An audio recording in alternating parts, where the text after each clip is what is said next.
Hola, buenas tardes, bienvenidos a una capacitación más. El día de hoy vamos a estar hablando sobre las crisis convulsivas que pueden llegar a ser problemas que se pueden presentar tanto en la infancia como en la edad adulta, y vamos a platicar de qué va esta situación patológica. Bueno, pues entonces decíamos, el tema es crisis convulsivas y antes de empezar a hablar sobre justamente toda esta situación que puede llegar a conducir a desarrollar una crisis, pues vamos a platicar un poquito sobre el sistema nervioso, que es el sistema que puede llegar a alterarse y que conduce justamente a las crisis convulsivas. De entrada, una convulsión son aquellos movimientos de tipo súbitos que son descontrolados y que en este sentido ocasionan cambios en el comportamiento que se presentan con una actividad eléctrica anormal en el cerebro. Si ustedes recuerdan, y ahorita lo que vamos a estar platicando es justamente que el cerebro forma parte del sistema nervioso y el cerebro es el encargado de realizar la transmisión de los impulsos nerviosos a través de los nervios para que estos puedan llegar a generar una función. Específicamente, la organización del sistema nervioso es como lo vemos aquí en este esquema. Por un lado tenemos al sistema nervioso central y también tenemos al sistema nervioso periférico. En el caso del sistema nervioso central es aquel que se encarga justamente de la coordinación del funcionamiento de todo el organismo. Es como si fuera la especie, por así decirlo de manera burda, de jefe de nuestro cuerpo, que determina las actividades que cada órgano y sistema va a cumplir. Este sistema nervioso está formado por dos principales órganos, que es el encéfalo, y por otro lado tenemos a la médula espinal. El encéfalo está recubierto para su protección por el cráneo, y a su vez el encéfalo está conformado por el cerebro, el cerebelo, el bulbo raquídeo, el hipotálamo, tálamo y el sistema límbico. En el caso de la médula espinal, que también conforma al sistema nervioso central, este está protegido por la columna vertebral. Ahora, en el caso del sistema nervioso periférico, es aquel sistema que permite que exista una comunicación tanto con el medio externo e interno a partir del sistema nervioso central. Y este sistema está dividido en dos, que es el sistema nervioso somático y tenemos también al sistema nervioso autónomo. En el sistema nervioso periférico, aquí podemos encontrar, como su nombre lo dice, está conformado por los nervios, ganglios nerviosos, y en el caso del sistema autónomo, está dividido en dos sistemas. Por un lado tenemos al sistema nervioso simpático y por otro lado tenemos al sistema nervioso parasimpático. Entonces, como lo acabamos ahorita de mencionar, la clasificación del sistema nervioso, de acuerdo a la localización, identificábamos al sistema nervioso central y al sistema nervioso periférico, pero de acuerdo al criterio funcional, es decir, qué órganos y sistemas van a estar llevando a cabo determinadas funciones, encontramos al sistema nervioso somático y al sistema nervioso autónomo. Nos vamos a centrar un poco sobre el sistema nervioso central ahorita para platicar un poquito sobre las estructuras que lo conforman. Hablábamos que estaba compuesto por el encéfalo, que a su vez dice que todas las estructuras rodeadas por la cavidad craneal del cerebro, como el diencéfalo y el tronco encefálico, y también teníamos por su lado a la médula espinal, que es la parte del tejido nervioso que está rodeado por las vértebras, y es justamente a través de ella que se puede llegar a transmitir el impulso, que es de manera eléctrica, justamente a los tejidos, gracias a la coordinación que se tiene por parte, en este caso, del encéfalo.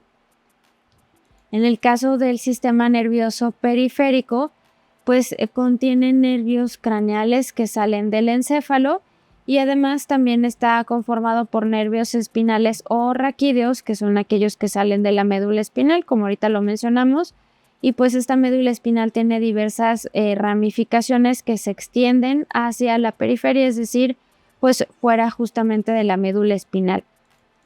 Por otro lado, tenemos también el sistema nervioso somático, y este sistema pues también es llamado sistema nervioso de la vida de relación. Está formado por un conjunto de neuronas que se encargan de regular funciones de tipo voluntarias o conscientes, como por ejemplo pues el tacto a través obviamente de los sentidos, el llevar a cabo un movimiento, entre otros. Luego tenemos el sistema pues autónomo. En este caso también está formado por un conjunto de neuronas, pero la diferencia con respecto al somático es que este tiene funciones involuntarias, que son inconscientes. Y en este caso, pues un ejemplo pudiera ser el movimiento intestinal, que nosotros pues no lo controlamos directamente, sino que pues es algo ya de tipo involuntario.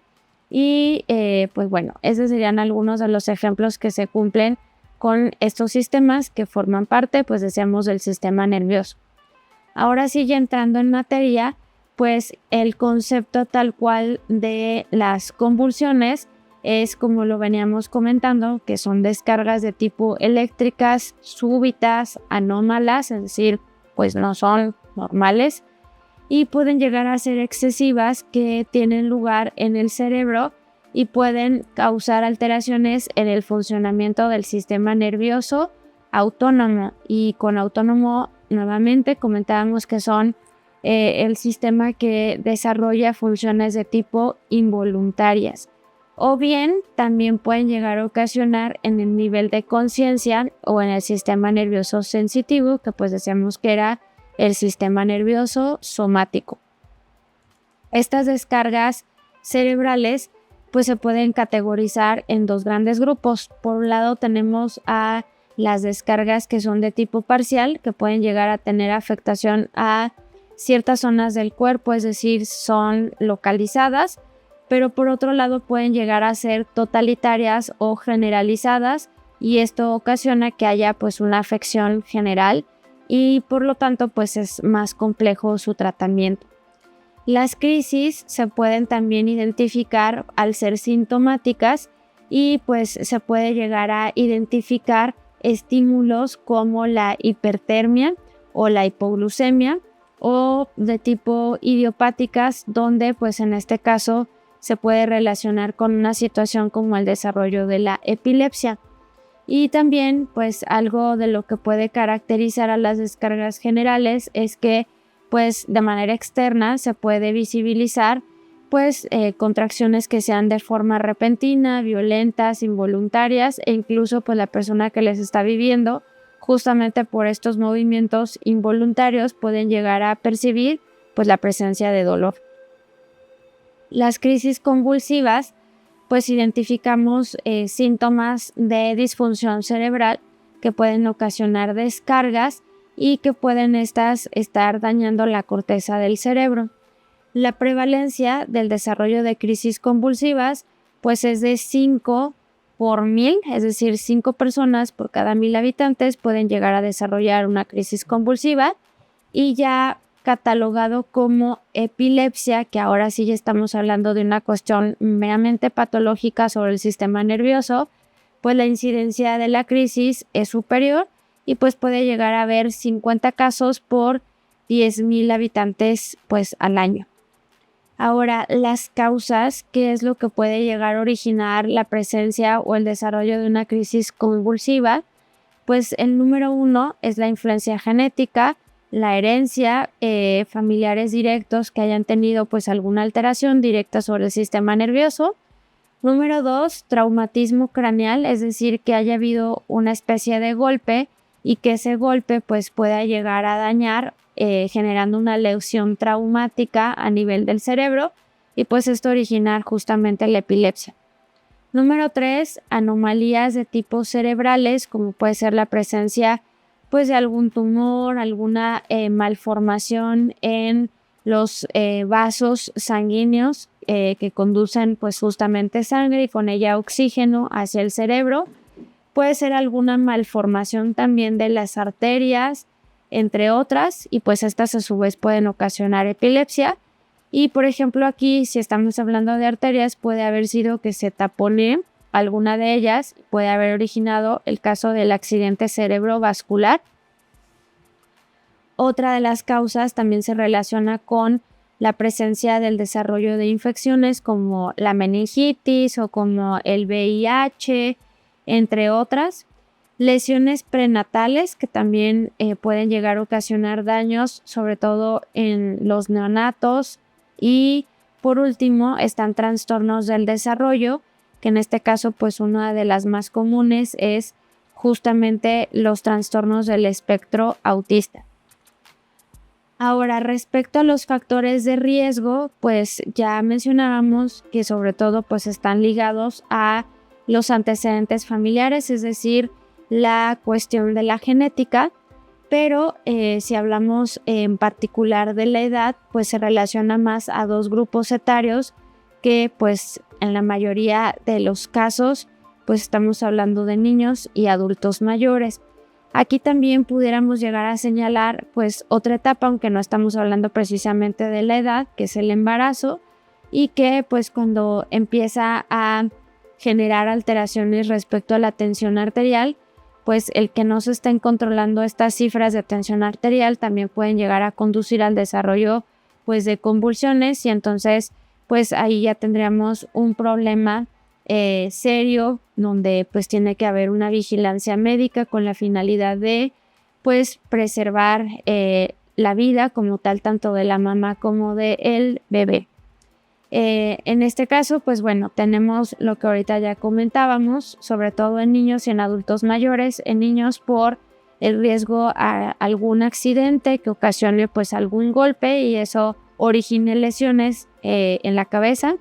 Y en el caso de los adultos mayores, por las cuestiones como la demencia, accidentes cerebrovasculares, entre otros. Los síntomas, pues identificamos a las convulsiones, pues esas van a ser dependiendo del tipo de convulsión, que ahorita pues vamos a platicar un poco sobre ellas, sobre la clasificación, pero pues en la mayoría de los casos que pueden llegar a desarrollar, pues a veces identifican pues síntomas semejantes en los diferentes periodos en los que se suele aparecer una crisis convulsiva. Principalmente pues se identifica como rigidez en los músculos, movimientos espasmódicos, es decir, movimientos que se siente como pues una sensación que no se puede controlar en los brazos y en las piernas. La característica pues inminente, que es la pérdida de conocimiento o la conciencia, y pues también puede llegar a presentarse pues síntomas característicos de pues alteraciones psicológicas como el miedo, ansiedad o déjà vu, que es decir que ya se recuerda que ha pasado eso y que pues es probable que se vuelva a desencadenar. En cuanto a la clasificación, los diferentes tipos de convulsiones, pues tenemos desde las convulsiones catalogadas como focales hasta las convulsiones identificadas como generales. En convulsiones focales, pues identificamos actividades anormales en solamente una parte del cerebro, es decir, que ya estamos localizando de pues cómo está constituido los hemisferios y demás del cerebro, pues hay una parte específica en donde se genera pues justamente una actividad anormal. Y bueno, entonces identificamos dos grupos, como es convulsiones sin pérdida del conocimiento y la otra es con alteración de la conciencia.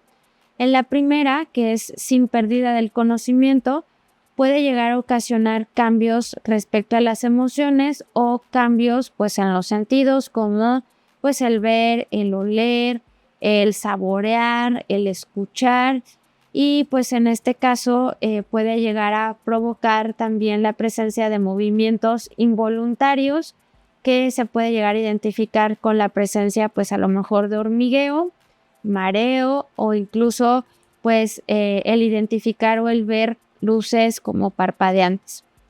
En el caso número 2 de estas mismas convulsiones focales, pues encontramos aquellas en donde sí existe alteración de la conciencia y pues aquí en este caso se pierde como tal el conocimiento, se puede llegar a sentir, la persona puede pensar como si fue un sueño y pues en este caso pues no se responde de forma directa a lo que se está presenciando. Los movimientos pueden llegar a ser repetitivos pero incontrolables y pues en este caso es como si se estuviera padeciendo pues una especie de crisis de ansiedad porque pues genera justamente los signos de esta alteración. Ahora, en el caso de las convulsiones generalizadas, en este caso, pues se puede llegar a identificar pues episodios de mirada fija en el espacio con o sin movimientos corporales e incontrolables, parpadeo de los ojos, chasquido de los labios, que pueden llegar a durar hasta 10 segundos. Puede también existir la aparición de rigidez muscular, puede afectarse el conocimiento o la pérdida del mismo, puede llegar a ocasionar pérdida del control muscular con caída o colapsos repentinos. Puede llegar también a existir movimientos musculares repetitivos o rítmicos en el área del cuello, la cara y los brazos. Puede haber también movimientos que se puedan presentar de forma repentina, como sacudidas en la parte inferior del cuerpo, brazos y piernas. Y puede haber pues incluso la presencia de crisis epiléptica, pero pues ya intensificada, que incluso pueden llegar a ocasionar la pérdida del control de la vejiga o incluso pues el que se ocasione pues morder la lengua tal cual de la persona. Por eso es que pues es necesario identificar la presencia para pues saber cómo actuar y ayudarle a la persona independientemente de si son focales o de si son generalizadas. Ahora, con esto, pues justamente la ayuda médica sería completamente urgente si llegamos a identificar pues alguno de estos síntomas o características. La primera sería si la convulsión dura más de 5 minutos. 2. Si la respiración o el conocimiento no retornan a pesar de que ya terminó la crisis. 3. Si se produce una segunda convulsión de forma inmediata.